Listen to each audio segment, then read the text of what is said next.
লতাজির গান আমরা সবাই শুনেছি, আমি যদি বলি কেউই শোনেনি।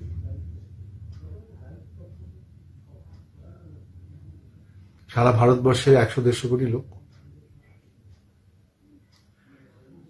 কিছু প্রডিউসার, কিছু ডাইরেক্টর, স্টুডিওর কিছু রেকর্ডিস্ট, বেশ কিছু মিউজিশিয়ানস, এবং স্টুডিওতে যে চা দেয় ছেলেটি, এই ধরনের 2-5 হাজার লোকের বাইরে আমি যদি বলি লতা মঙ্গেশকরের গান কেউ শোনেনি।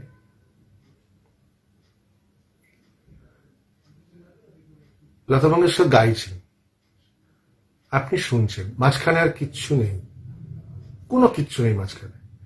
এরকম করে কজন শুনেছেন? কত পার্সেন্ট আমাদের জনসংখ্যার? কিন্তু লতা মঙ্গেশকরজির রেকর্ড শুনেছেন সবাই। তাহলে রেকর্ড দি যে গান, এটা কে বলল?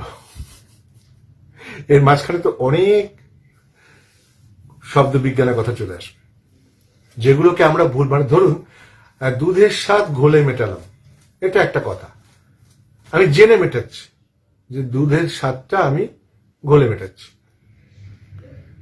কিন্তু আমি ঘোলটাকে দুধ বলে ভাবতে, জানতে, বিশ্বাস করতে শিখলাম, ভয়ঙ্কর ভুল হয়ে গেল। এ ভুলের দাম দিতে হবে।